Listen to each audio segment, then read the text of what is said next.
Selamat pagi pemirsa. Situasi di Kabupaten Duga di Provinsi Papua Pegunungan tengah membara. Tentara Nasional Indonesia TNI kini meningkatkan status operasi menjadi siaga tempur. Pihak militer Indonesia mengklaim siaga tempur bak hukum aksi reaksi. TNI pantang berperang andai saja KKB, kelompok kriminal bersenjata, tidak menyerang.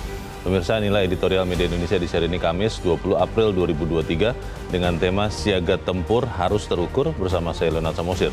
Editorial Media Indonesia ini juga dapat Anda simak melalui MG Radio Network di frekuensi 94,7 FM di kawasan Jakarta dan sekitarnya. Para pendengar dan juga Anda semua bisa ikut menyatakan pendapat Anda dengan menelepon nomor telepon 021 583 9900. Dan pemirsa, pagi ini telah hadir bersama saya anggota Dewan Redaksi Media Group Gaudensius Suhardi. Bang Gauden, selamat pagi.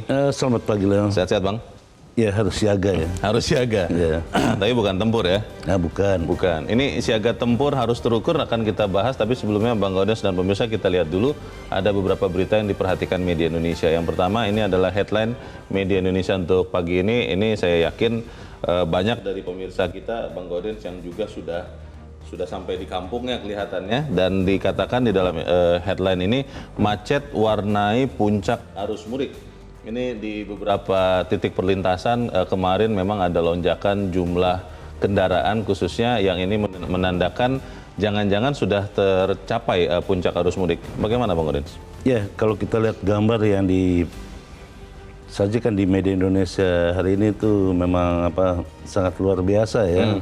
Bagaimana begitu padatnya arus lalu lintas. Andai saja tidak ada infrastruktur tol, ya, bisa dibayangkan apa yang terjadi. Dan kali ini, sejauh ini dilaporkan tidak ada kejadian yang luar biasa. Semua orang sampai di rumahnya dengan selamat, walaupun berjam-jam juga di jalan itu. Ya, itu memang mungkin ya keniscayaan ya Bang ya, ketika ada penumpukan begitu banyak orang pada waktu yang bersamaan. Ya, kemacetan tidak bisa dihindari juga Bang Gauden. Ya, andaikan tidak macet mungkin bukan mudik namanya. Iya, banyak orang yang mengatakan ya inilah seninya mudik, inilah yang juga harus dirasakan. Karena kalau tidak ada kemacetan mereka merasa katanya kurang afdol katanya Bang. Ya, 2 tahun lebih ya orang itu tidak menahan diri untuk mudik. Tidak mudik ya. Sesuai dengan anjuran pemerintah, dan kali ini pemerintah mengizinkan untuk mudik, dan pengaturan mudik kali ini cukup berhasil ya. Sejauh yang berjalan sekarang. Mudah-mudahan pada arus balik juga seperti itu. Betul. Kita harapkan di arus balik Lebaran juga akan seperti itu, karena kalau kita melihat kondisinya bahwa memang para pemudik kan juga sudah bersiap ya. Saya mendapat berita atau mengikuti berita Bang Gauden dan pemirsa bahwa pada saat di terminal penyeberangan khususnya ya di Bakahuni ya. Bakahuni itu didapati bahwa sebagian besar pemudik itu sudah menggunakan sistem daring ya atau online ya, tidak lagi go show, karena tiket penyeberangan itu hanya bisa diperoleh dengan daring dan itu sudah dipatuhi katanya Bang Gauden. Iya, sekarang sih udah masyarakat pemudik itu lebih patuh ya. Dan tentu yang paling penting itu kan kepatuhan dan taat berlalu lintas ya. Hanya itu kata kunci supaya mudik itu lancar dan tiba dengan selamat di tempat tujuan. Baik, kita harapkan nanti pada saat arus balik juga, dan nanti juga yang mungkin masih ada yang mudik nih hari ini Bang Gauden bisa berjalan dengan aman dan lancar.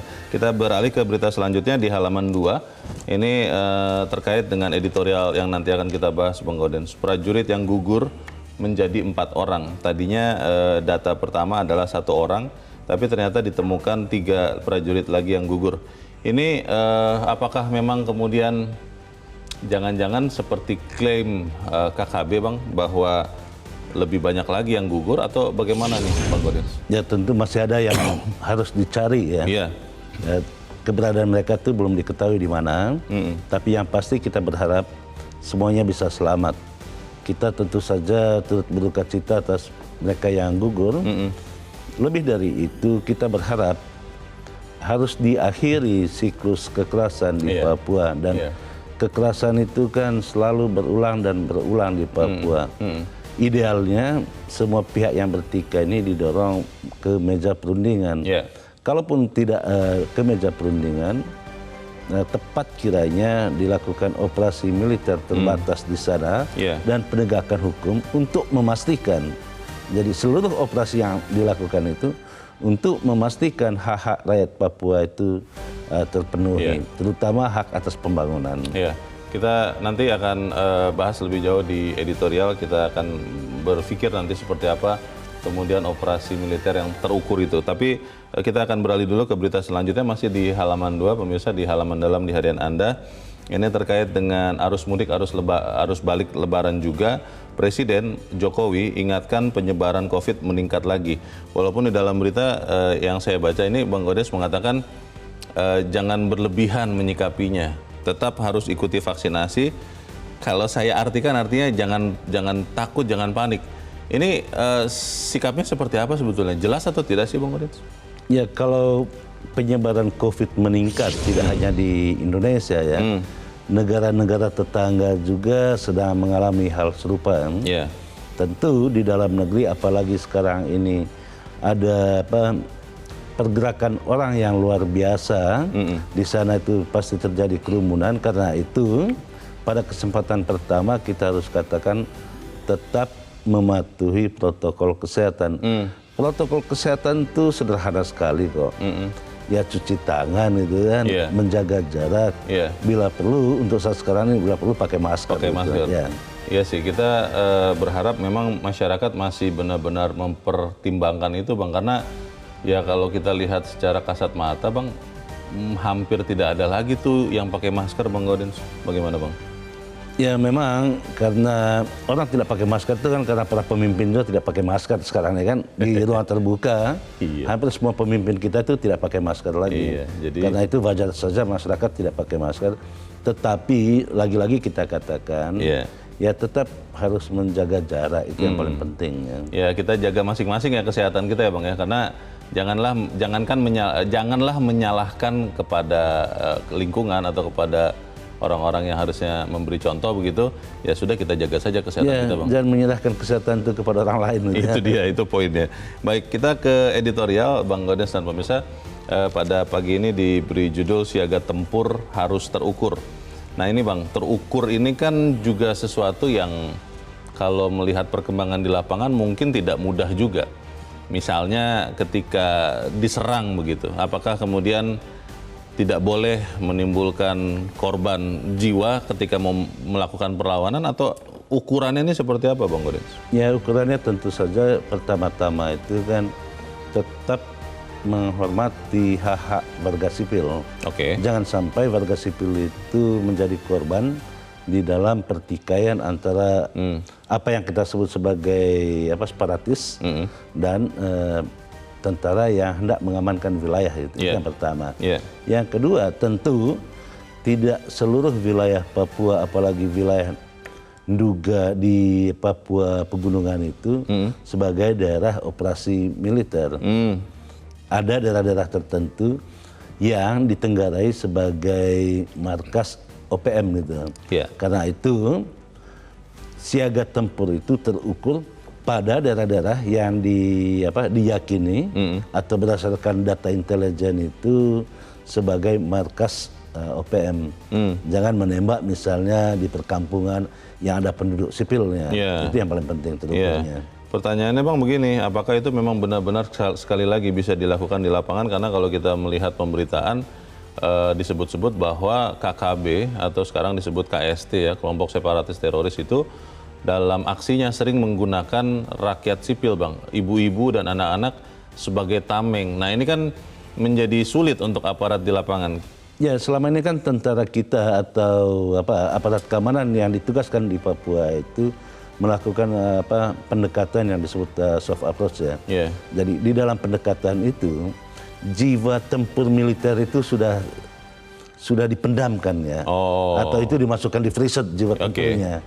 Nah, ketika operasi militer, ketika diserang harus punya kemampuan jiwa tempur. Apalagi mereka yang dikirim ke Papua ini kan bukan orang sembarangan, orang-orang terlatih yang dalam beberapa kasus belakangan ini, setidaknya dalam tahun ini saja hampir 4 kali penyerangan, dan penyerangan itu selalu menewaskan tentara kita ya. Pertanyaannya adalah bagaimana mengukur operasi atau strategi militer ini. Kita akan bahas ya Bang Gaudens dan pemirsa. Inilah editorial Media Indonesia untuk hari ini, Kamis 20 April 2023, siaga tempur harus terukur.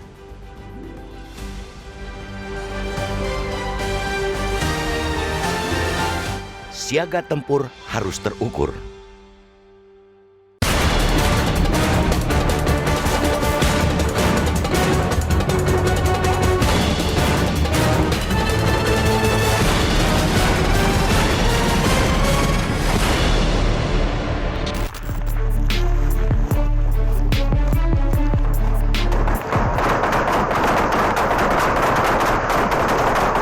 Situasi di Kabupaten Duga, Provinsi Papua Pegunungan tengah membara. TNI kini meningkatkan status operasi menjadi siaga tempur. Pemicunya adalah 1 prajurit gugur, 4 luka-luka, dan 4 lainnya hilang setelah diserang kelompok kriminal bersenjata atau KKB Papua. Pihak militer Indonesia mengklaim siaga tempur bak hukum aksi reaksi. TNI pantang berperang andai saja KKB tidak menyerang.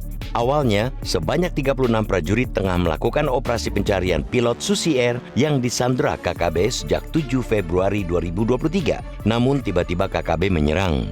Serangan mendadak itu mengakibatkan Pratu Miftahul Arifin tertembak. Ia sempat jatuh ke jurang sedalam 15 meter dan ditemukan meninggal. Yang menyedihkan, pasukan TNI malah dihujani tembakan oleh KKB saat mengevakuasi korban.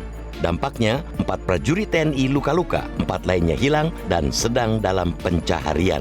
Insiden itu terjadi di wilayah Mugimam, Nduga, Sabtu 15 April lalu. Duka mendalam kini dirasakan keluarga prajurit yang gugur dan institusi TNI secara keseluruhan. 2 hari kemudian, Panglima TNI Laksamana Yudho Margono bersama-sama para pejabat tinggi markas besar TNI bertolak ke Papua. Keputusan dari sana kemudian diambil. Operasi pembebasan pilot Susi Air ditingkatkan menjadi siaga tempur. Panglima TNI mengatakan pendekatan komunikasi tetap dikedepankan, tapi naluri tempur para pasukan harus terbangun untuk menghadapi para gerombolan pengacau di bumi cendrawasih. Tentara Nasional Indonesia tidak ingin terus menjadi bulan-bulanan. Sekali lagi, hilangnya nyawa prajurit TNI sangatlah disayangkan. Namun, kita harus mengingatkan, siaga tempur jangan sampai mengakibatkan jatuhnya korban jiwa dari masyarakat sipil. Ini amat mungkin terjadi manakala TNI dan KKB sudah memutuskan untuk berhadap-hadapan.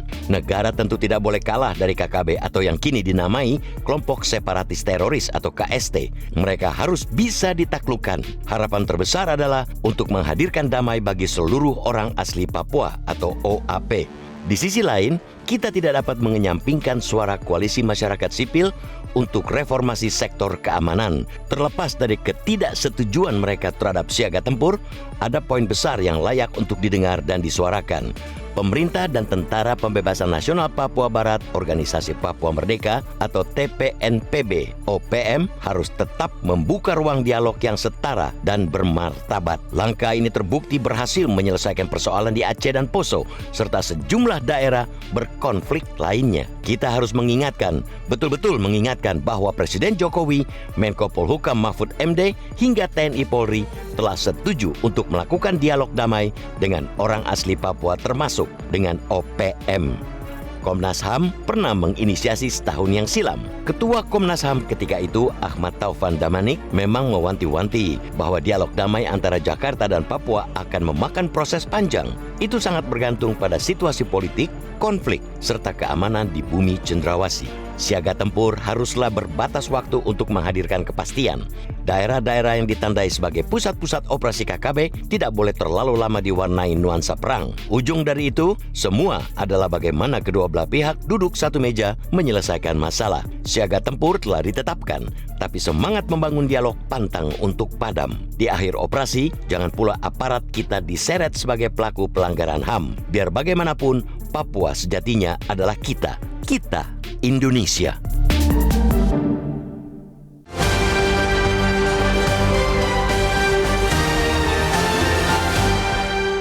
Di bagian berikut Anda bisa ikut menyatakan pendapat Anda terkait editorial pagi ini. Pemirsa, untuk saat ini tetaplah bersama kami.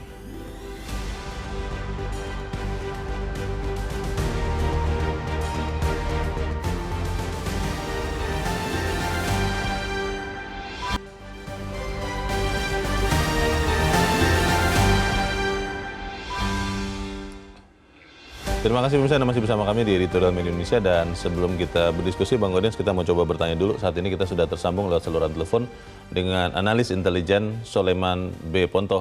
Pak Soleman Ponto, selamat pagi. Selamat pagi. Ya Pak Ponto, kita akhirnya melihat bahwa Panglima TNI pergi ke Papua dan dari sana memutuskan perubahan status yang menjadi siaga tempur. Pertanyaan pertama saya, Pak Soleman, untuk masyarakat awam mungkin tidak terlalu mengerti ya siaga tempur ini perbedaannya apa. Apakah ini artinya kemudian bahwa memang ada daerah operasi militer sekarang di Papua, atau bagaimana Pak penjelasannya Pak Soleman? Oh belum, kalau bicara daerah operasi militer itu belum. Kalau kita berbicara siaga tempur, itu istilah yang biasa di Angkatan Laut. Jadi misalkan begini, ketika kapal itu berlayar ke Laut Cina Selatan, ketika belum ada apa-apa kan dia santai saja berlayarnya. Yeah. Tetapi setelah sampai di Laut Cina Selatan, kemudian IFF itu Identification of Friend of View menemukan wah adalah lawan kita di depan. Nah langsung dinaikkan statusnya. Sekarang kita siaga tempur. Nah itu dia. Nah di Papua pun demikian. Ketika mereka baru mendarat, kan santai-santai saja. Ketika sudah mulai ada yang mati, ini harus siaga tempur nih Pak. Begitu. Artinya perbedaannya apa ya Pak Soleman? Sebelum siaga tempur dan sesudah siaga tempur itu bedanya apa? Kalau sebelum siaga tempur, itu orang-orang itu masih sedikit santai, dia bisa jalan, misalkan malam bisa bersiar, sore bisa bersiar, kan baru mendarat di camp itu. Tapi ketika dia sudah mulai ada yang mati, mulai diserang, mulai ada pembatasan-pembatasan. Misalkan senjata tidak boleh ditinggal, senjata harus terisi peluru, berjalan tidak boleh lebih dari jam 10, semua kesiapsiagaan ya? Ya, kesiapsiagaan. Karena kalau Pak, orang disuruh begitu terus, gila kan, linglung nanti. Jadi, Pak Soleman, ini ada sebetulnya waktunya. Kalau disebut sudah posisinya siaga tempur, apakah itu artinya kemudian boleh menyerang KKB atau KST apapun namanya sekarang itu Pak? Boleh langsung yang menyerang atau hanya tetap dalam posisi defensif Pak? Tidak boleh, tetap hanya defensif. Kenapa? Nah, kita harus lihat TNI itu tidak melawan, tidak bisa TNI itu dihadapkan dengan kelompok kriminal bersenjata. Kelompok kriminal itu adalah lingkapnya Kapolri, bukan TNI. Nah, kalau TNI di situ, maka TNI harus berhadapan dengan pemberontak bersenjata. Inilah yang mengakibatkan orang-orang anak-anak itu di situ itu linglung. Ini bagaimana kita kok jadi pembantu ke polisi? Dia tidak didesain untuk bantu polisi. Dia didesain menjadi petempur. Nah, sekarang petempur jadi pembantu. Apalagi kalau sekarang sudah disuruh siaga tempur itu. Tambah linglung lagi dia, tegang, tapi belum bisa menembak. Sebelum, nah ini siapa yang memerintahkan menembak? Pak Soleman, ini kan sekian prajurit sudah gugur Pak. Terakhir diinformasikan bahwa 4 yang gugur ya ketika diserang KST itu, kelompok separatis teroris. Itu tidak menjadi alasan legal untuk TNI dan Polri tentunya menyerang saja Pak. Karena ini kan sudah jelas pembunuhan dilakukan KST itu Pak. Sepanjang itu teroris, sepanjang itu kriminal, itu kriminal saja. Silakan polisi punya domain. Kalau harus Polri. Dia Polri, kecuali kita sudah merubah bahwa dia itu pemberontak bersenjata. Setelah merubah pemberontak bersenjata, yang harus memberikan perintah itu DPR dan pemerintah, dalam hal ini Menko Polhukam dan DPR, harus membuat kebijakan dan keputusan politik untuk memerintahkan TNI mengatasi pemberontak bersenjata. Nah, itu yang pertama. Atau yang kedua, Presiden dalam hal yang memaksa berdasarkan pasal 18 Undang-Undang 34 2004 dapat memerintahkan TNI untuk mengatasi ancaman militer atau ancaman bersenjata separatis. Ancaman bersenjata itu pemberontak bersenjata. Jadi tidak menyerang kelompok kriminal, itu loh. Meskipun kelompok kriminal ini nyata-nyata sudah membunuh sekian prajurit TNI dan Polri ya Pak Soleman ya, tetap tidak boleh diserang duluan begitu ya? Iya tetap. Nah yang lingungkan kita. Coba bagaimana dia sudah menyerang, dia sudah bilang kami ini tentara. Tapi pemerintah tetap menyatakan mereka hanya sekelompok kriminal bersenjata. Lalu gimana? Oke, Pak Kasihan Soleman, anak-anak kalau itu linglung di sana. kalau sekarang kondisi ini sudah diambil oleh pemerintah, kan tentunya kita paham yang diupayakan adalah perdamaian ya, seminimal mungkin atau tidak ada korban jiwa Pak, baik di antara masyarakat sipil, di kelompok kriminal bersenjata maupun di prajurit. Ini akan efektif tidak Pak menciptakan perdamaian sampai saat ini di Papua kalau menurut Anda? Oke, kalau kita bicara perdamaian, langkah pertama dulu, tarik pulang dulu TNI dari sana. Tarik pulang dulu. Itu Tarik sebagai pulang? contohnya. Dia tarik pulang. Kan kriminal saja. Bukannya malah jadi lebih berbahaya Pak? Tidak ada lagi yang melindungi rakyat di situ? Nah, sekarang pertanyaan saya, TNI di situ terus ngapain selama dia itu kriminal? Oh, Beda. oke.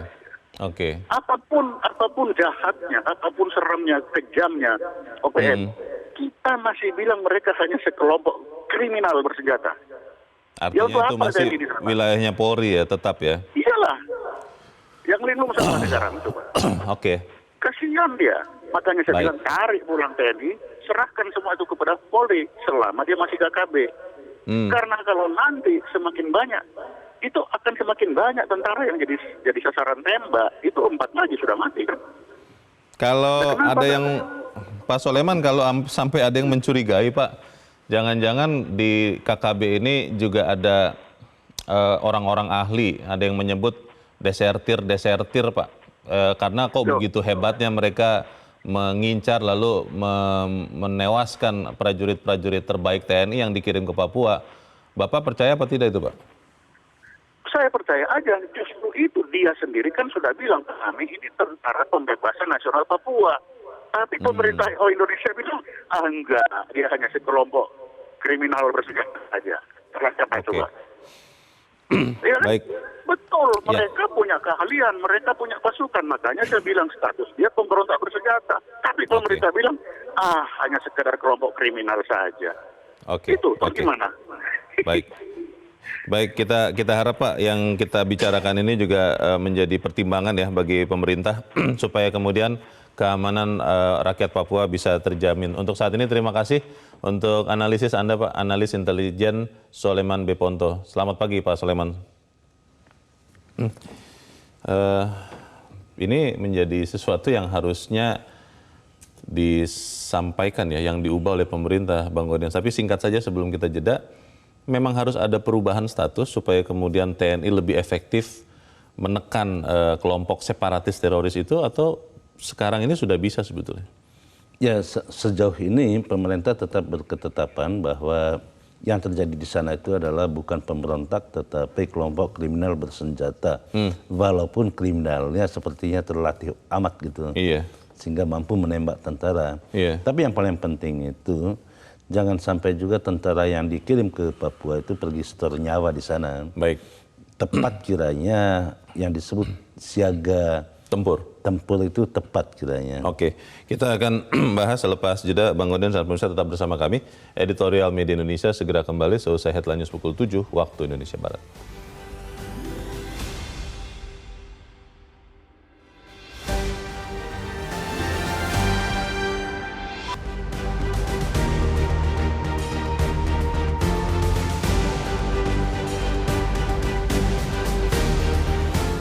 Media Indonesia mengajak Anda untuk mengakses fitur premium e-paper.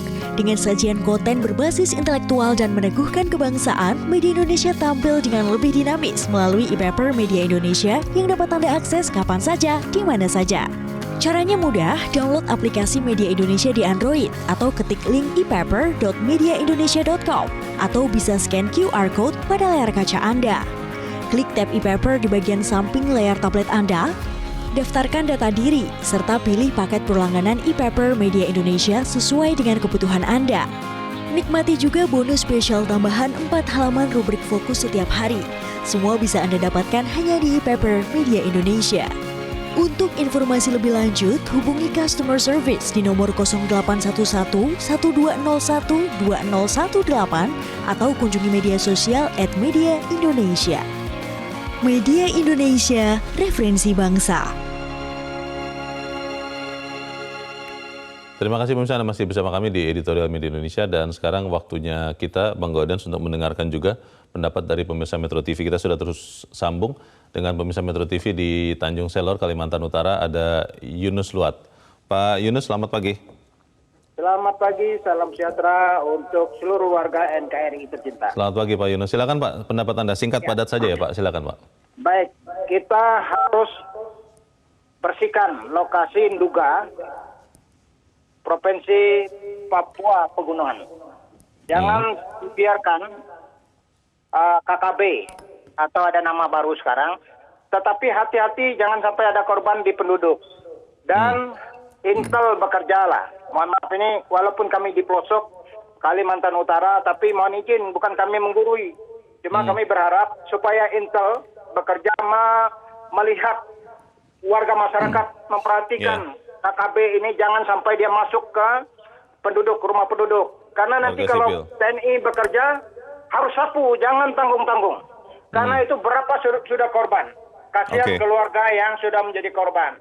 Andai kata keluarga kita juga yang kena begitu bukan main. Anak-anak kita dikorbankan. Nah, oleh sebab itu tegaslah TNI ini. Satu hati. Semua kita setuju dengan pergerakan untuk membersihkan itu. Jangan ada lagi anasir-anasir yang membuat rusak Republik Indonesia ini. Karena kalau itu dibiarkan, bisa jadi contoh bagi daerah lain. Jangan kira kita ini tidak memperhatikan. Kita mau Indonesia ini tetap utuh. Kita harus jaga, oleh sebab itu serang dengan tepat, penuh sasaran, dan pakai kinerja dari Intel supaya tidak ada korban-korban apalagi dari warga penduduk asli. Dalam artian penduduk masyarakat biasa. Tetapi kalau mereka yang KKB sikat bersih. Terima kasih Tuhan berkati. Terima kasih Pak Yunus Luat di Tanjung Selor, Kalimantan Utara untuk pendapat Anda. Selamat pagi Pak. Di belakang Pak Yunus ada Pak Ridwan di Kalimantan Timur. Pak Ridwan, selamat pagi. Selamat pagi Bung Leo, Pak Ridwan Posa di Kalimantan Timur, Tanah Grogot, Pasir ini. Ya, saya silakan, Pak. menyikapi dengan tema kita di pagi hari ini siaga tempur. Saya mempunyai filosofi siaga itu adalah spirit intelijen atasi gerakan agresor, spirit Indonesia atasi gerakan tentara kita dengan jiwa korsa itu sudah luar biasa ya. Di sana itu kenapa kita tidak memakai itu tadi skill war itu seperti drone mengatasi secara geospasial yang mengatasi agar TNI kita tidak jatuh lagi gitu kan, apalagi di mau momen Lebaran besok pagi itu kan jadi rasa aman masyarakat itu bisa diatasi Bung Leo dan narasumber. Nah jadi skill war-nya kita itu saya rasa secara internasional sudah diakui ya jiwa korsanya itu. Maka saya katakan tadi, siaga itu adalah saya filosofikan spirit intelijen atasi gerakan agresor itu bagaimana. Jadi kalau kita siaga saja tidak ada punya spiritnya itu. Jadi makanya menarik saya katakan tadi spirit siaga itu adalah spirit intelijen dan spirit Indonesia. Sekian, terima kasih. Selamat pagi. Assalamualaikum, salam sehat. Waalaikumsalam. Terima kasih Pak Ridwan di Kalimantan Timur untuk pendapat Anda Pak. Selamat pagi. Di belakang Pak Ridwan ada Ibu Lia di Makassar, Sulawesi Selatan. Ibu Lia, selamat pagi. Assalamualaikum. Waalaikumsalam. Silakan Bu Lia. Ya, jadi tadi malam sempat saya lihat ya, istri almarhum tentara yang gugur itu diwawancara. Saya sedih dan juga sekaligus emosi ya. Kenapa KKB itu sampai sekarang itu tidak bisa ambil tindakan yang tegas, malah makin menjadi. Ini kan perhitungannya ini kan hanya untuk membebaskan pilot ya. Jadi satu orang. Jadi memang harus bikin strategi yang matang. Jangan sampai hanya membebaskan satu orang, tapi korban sudah beberapa ini korban ini ya. Jadi ya betul saya katakan tadi bahwa sedih ya melihat banyaknya korban yang sia-sia ini. Jadi memang harus tentara atau siapakah yang mengambil tindakan itu harus memang perhitungannya atau strateginya harus matang. Sehingga pilot itu bisa misalnya bebas dan juga tidak ada yang gugur. Itulah yang dihindari. Mudah-mudahan ke depannya ini TNI kita itu sesuai dengan judul editorial yaitu siaga tempur harus terukur betul-betul strateginya sudah matang sehingga tidak ada lagi korban dan yang disandra itu bisa bebas. Makasih. Assalamualaikum. Waalaikumsalam. Terima kasih Ibu Lia di Makassar, Sulawesi Selatan untuk pendapat Ibu. Selamat pagi, Bu. Bang Gaudens, kalau mendengar pendapat dari para pemirsa, nadanya sama itu, bahwa ya KKB atau sekarang namanya KST, kelompok separatis teroris, ya harus diberantas. Dan Bu Lia tadi mungkin menyuarakan juga suara dari keluarga prajurit yang gugur ya, bertanya menyelamatkan satu orang pilot Susi Air, sudah berapa orang prajurit yang gugur gara-gara itu. Ini harusnya strateginya lebih baik. Bagaimana Bang Gaudens? Ya, strategi tentu jauh lebih baik ya, bukan karena ketidakmampuan teknis tentara Indonesia, tetapi KKB itu diuntungkan oleh kondisi alam yang khas Papua. Kita memahami, Nduga itu daerah tropis pegunungan, itu ketinggiannya itu sekitar 1.500 sampai 2.500 di atas permukaan laut, yang kondisi hutannya itu oksigennya sangat tipis. Bagi orang yang baru pertama kali memasuki daerah hutan Nduga itu tentu ngos-ngosan. Susah bernafas ya? Susah bernafas. Termasuk TNI yang memang orang-orang terlatih? Ya.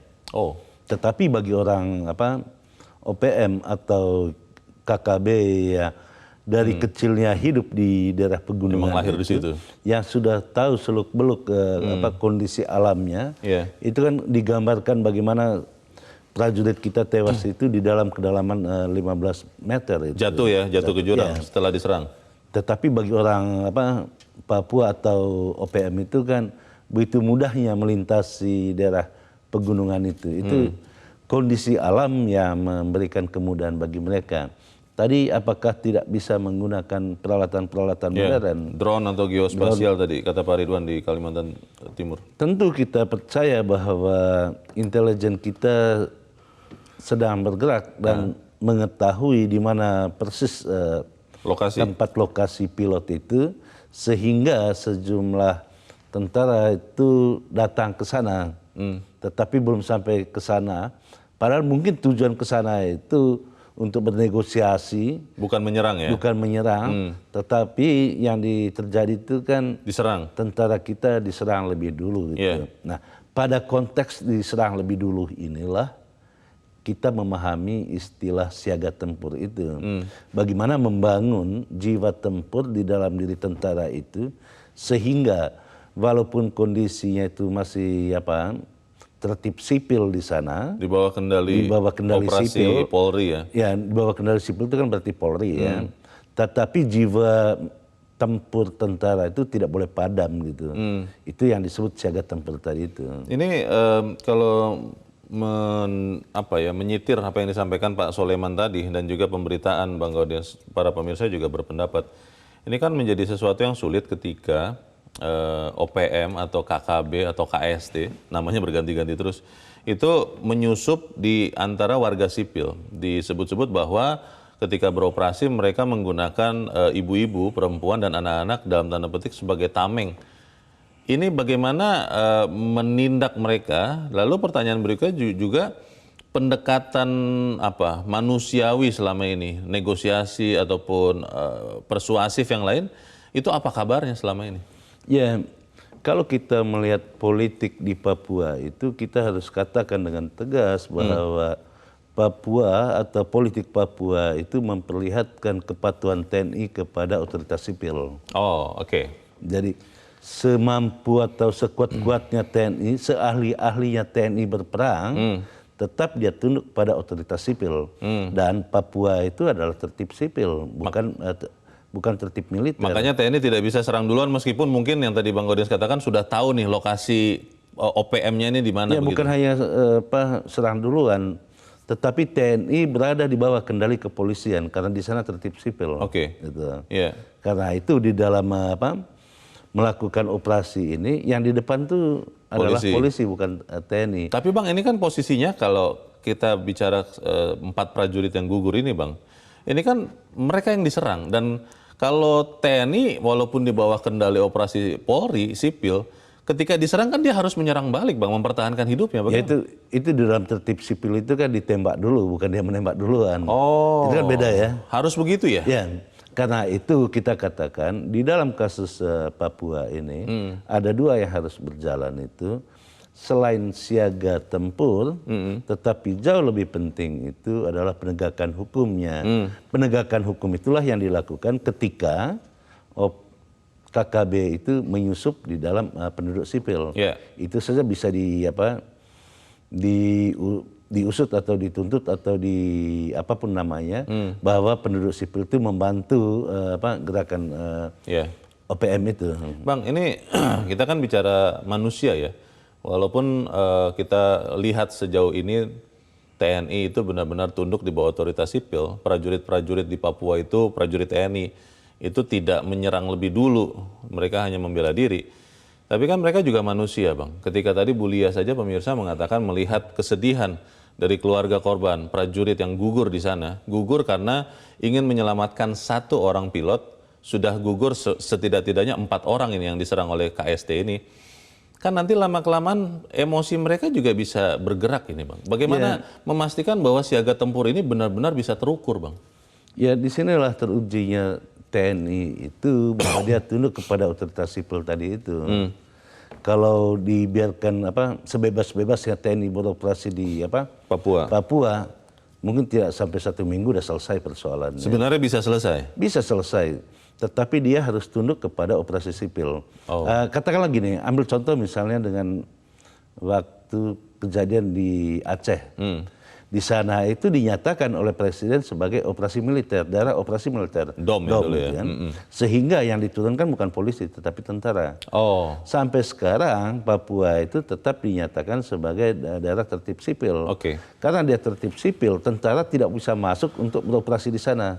Dia harus berada di bawah kendali sipil. Kita ingin tentunya menyelesaikan masalah ini dengan damai, meminimalkan atau kalau bisa membuat tidak ada lagi korban jiwa atau korban luka. Tapi pertanyaannya, Bang, bagaimana memastikan ini bisa terus terjadi saat kemudian sekian prajurit TNI dan juga Polri tentunya berguguran diserang oleh KKB, dan ini kan lama-lama nanti bisa juga akhirnya menjadi sesuatu yang tidak terukur. Kita bahas di bagian berikut. Bang Gaudenz sampai tetap bersama kami, Editorial Media Indonesia segera kembali.